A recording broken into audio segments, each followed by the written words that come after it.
Meu nome é Etefânia Pavarina, eu sou formada em Biblioteconomia e Ciência da Informação pela UFSCar, tenho mestrado em Ciência da Informação também pela UFSCar e atualmente estou cursando doutorado na área pela Unesp de Marília.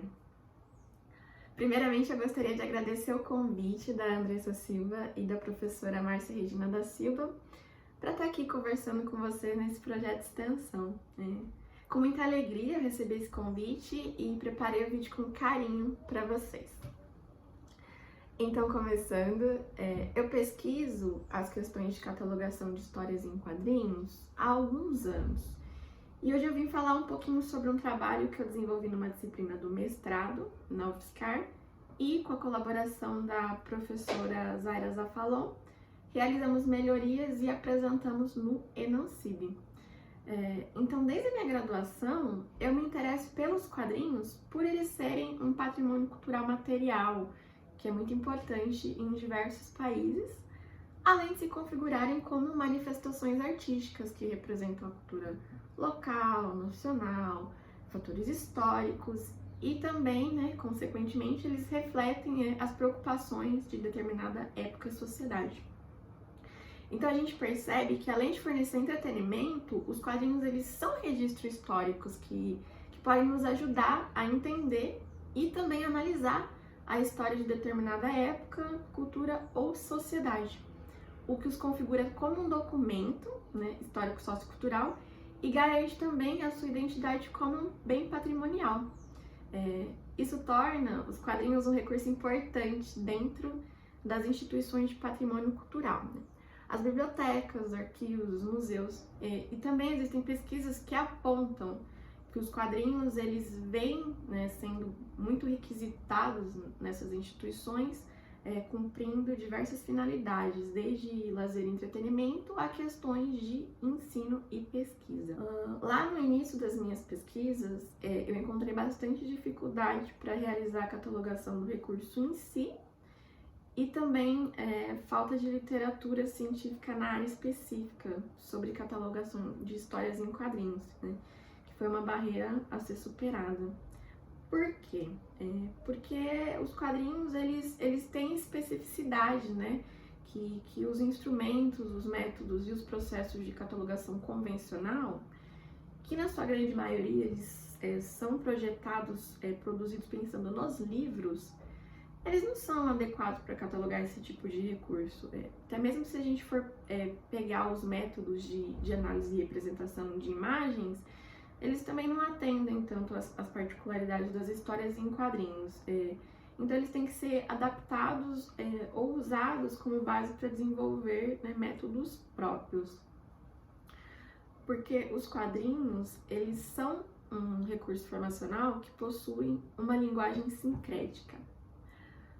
Mas o que é esse sincretismo? Então, de forma bem resumida, o sincretismo é quando existem duas ou mais linguagens articuladas no mesmo plano de expressão.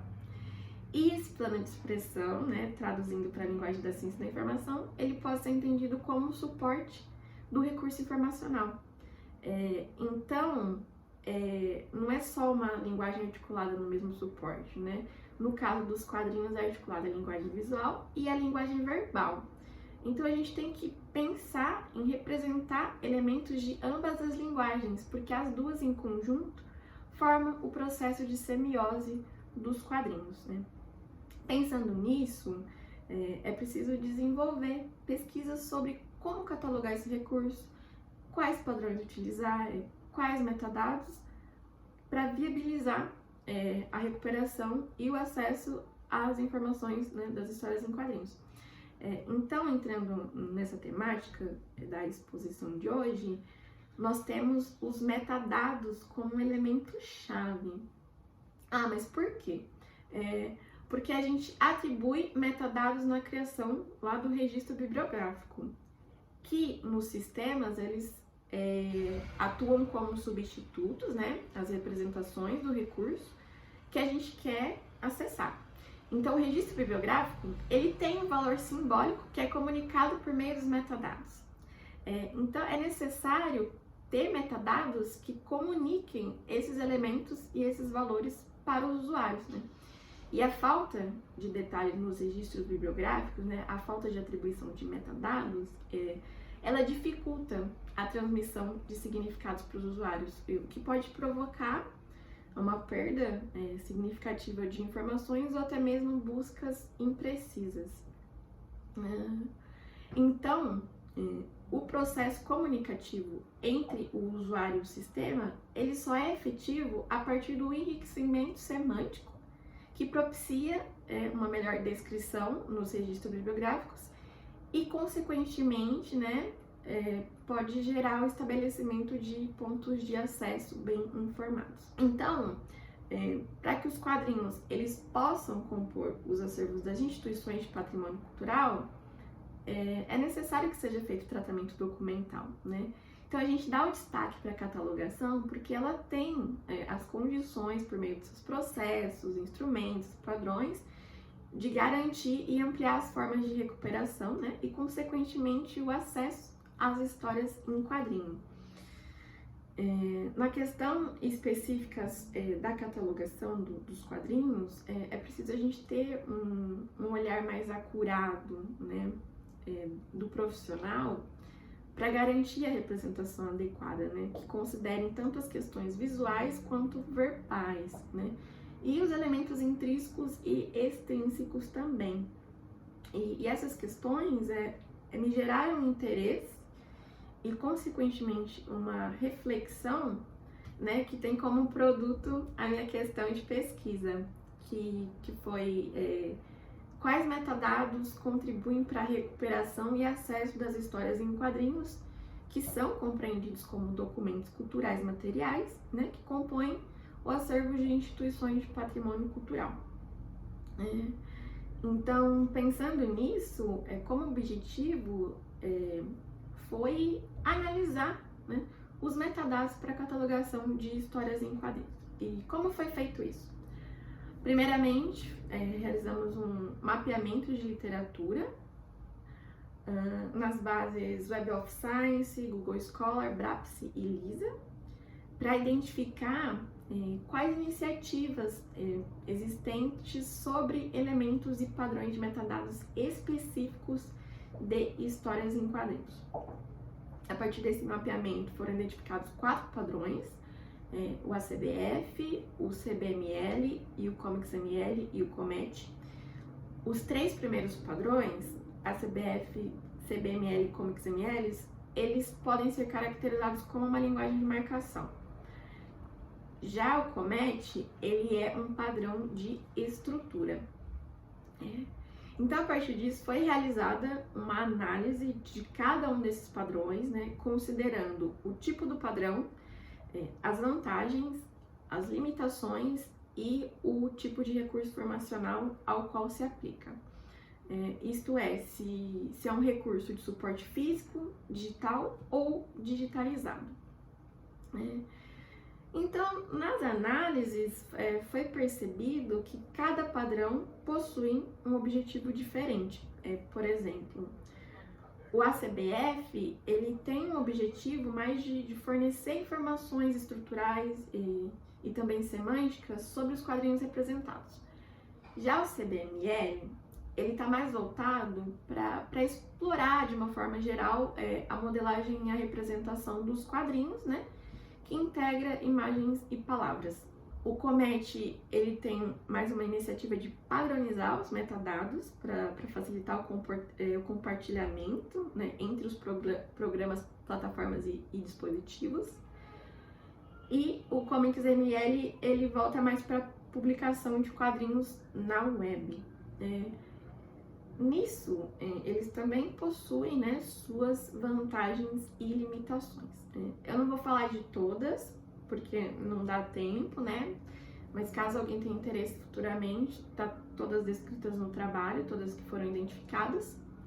Mas, por exemplo, o ACBF, ele além de possuir metadados descritivos, ele tem uma estrutura também que codifica a localização espacial dos quadrinhos, né, e as áreas dos textos nas imagens.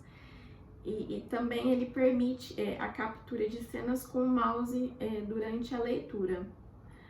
Mas isso aí já se volta mais para, não para as questões de recuperação e acesso em si, mas sim para o uso e para a leitura dos quadrinhos, né? E a limitação desse padrão, né, do ACBF, por exemplo, é que ele se centra mais no formato da HQ e não tanto no conteúdo do enredo, né?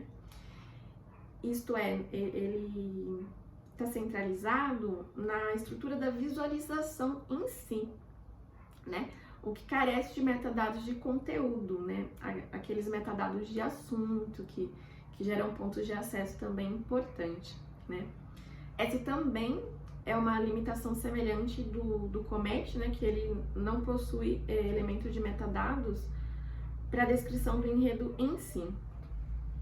Enfim, a maioria desses padrões, eles se concentram em quadrinhos digitais e eles apresentam também diferentes níveis de granularidade, né? E são mais voltados para a estrutura dos dados, né? Se concentrando na apresentação e na descrição da estrutura da história narrada, por exemplo, do quadro, das palavras presentes nos balões, das legendas, né? E com isso, consequentemente, eles possuem poucos metadados para descrever o conteúdo do recurso informacional, né? Eu acredito que isso seja, em sua grande maioria, devido à produção dos quadrinhos online na web. Então, eles têm mais a preocupação com a modelagem e a representação, centrando-se nos aspectos visuais, de navegação, visualização e leitura dos quadrinhos em si. Mas, quando a gente analisa a parte dos elementos de organização da informação, os mecanismos de descobertas, as formas de localização e de acesso a esses recursos informacionais, né, pensando já na questão da recuperação e do acesso, que ela precede o uso, né, porque para a gente poder utilizar e se apropriar, antes a gente tem que recuperar e acessar, né? Localizar, recuperar e acessar. Então, nisso a gente percebe que esses padrões, eles não têm um nível de especificidade e extensibilidade suficiente para descrever, né, os aspectos descritivos, temáticos e de contexto que são importantes para as histórias em quadrinhos e para a recuperação, né? Esses padrões indicados, né, eles também possuem um nível diferente de granularidade para a representação das histórias em quadrinhos. Por exemplo, o CBML, ele tem um conjunto de 331 atributos. Já o ComicsML, ele possui 7 atributos principais, né? Então, um tem 331 atributos e é isso, e o outro tem atributos principais que possui um conjunto de elementos vinculados, né, que são os subatributos, que podem ser obrigatórios ou não, né? Por exemplo, lá no ComicsML, tem um atributo que chama painel desk. E esse atributo, ele se subdivide em 5 outros subatributos que são associados a eles, que comportam metadados referente à narração do que está acontecendo no painel, ao pensamento, ao personagem, ao texto e à fala. Então, dentre esses 5 subatributos, apenas o personagem e o texto são categorizados como obrigatórios, né, para descrever o painel. Os outros são optativos. Aí os outros padrões também têm atributos e subatributos, né, alguns obrigatórios e outros não. Outra questão observada é que alguns padrões, eles possuem nomes de atributos diferentes, né, para colocar elementos que têm o mesmo valor, né. E outra coisa legal também é que a CBF e o Comet, eles têm metadados que possibilita a vinculação, né, entre o quadrinhos e suas tiras a outras páginas na web, o que pode dar condição de relacionar a história em quadrinho a locais específicos, né, e eventos do mundo real, ou a outros personagens, outros quadrinhos relacionados. Isso está muito vinculado às iniciativas do Link de Data, né? Sobre a atualização dos padrões, né? Apesar de, na maioria dos seus sites, das suas regras lá, dos documentos do padrões em si, porque depois de identificar na literatura os padrões, né, nós também entramos nos sites, todos eles têm site, tem tutoriais, tem os arquivos para poder baixar, tem tutorial de como faz a descrição das histórias em quadrinhos, de como navegar, tem um padrão que tem aplicativo de leitura, então foi feita uma análise também, não só na literatura científica sobre os padrões, mas nos padrões em si, principalmente na parte de verificar os atributos do metadados, isso foi verificado nos padrões em si. Então, sobre a atualização desses padrões, a maioria tem atualização descontinuada, o Comics.ml teve sua última atualização em 2011, o mais atual é o CBML, que teve a sua última atualização em 2020, a CBF, ele teve a sua última atualização em 2018 e o Comet em 2015. Então, diante do que já foi tratado até agora, a gente pode perceber que existe uma necessidade de se fortalecer iniciativas voltadas para o metadados das histórias em quadrinhos, principalmente no que se refere aos padrões de conteúdo, né? A gente tem algumas pesquisas muito boas na área, mas ainda não tem muita coisa discutida e desenvolvida, né? Principalmente por bibliotecários, porque essas iniciativas elas são muito ricas, mas elas são voltadas para a questão do uso e não foram pensadas na questão do acesso da recuperação, né? E nós, como profissionais bibliotecários, como catalogadores, a gente deve se preocupar não somente com aqueles campos, né? Com quais campos devem ser estabelecidos na pré-descrição do recurso, mas a gente tem que se preocupar também em como descrever, né? Os aspectos, né? E o que descrever, né? De um modo que seja considerado as especificidades do documento em si. Então, finalizando lá a parte da análise, esses padrões, apesar de eles serem muito interessantes, eles não atendem a alguns propósitos fundamentais da catalogação, né? Como o propósito de estabelecimento das relações semânticas entre os registros que representam as histórias em quadrinhos, tanto no sentido visual quanto no sentido verbal, né? Considerando a perspectiva, né, da gênese sincrética do recurso em si.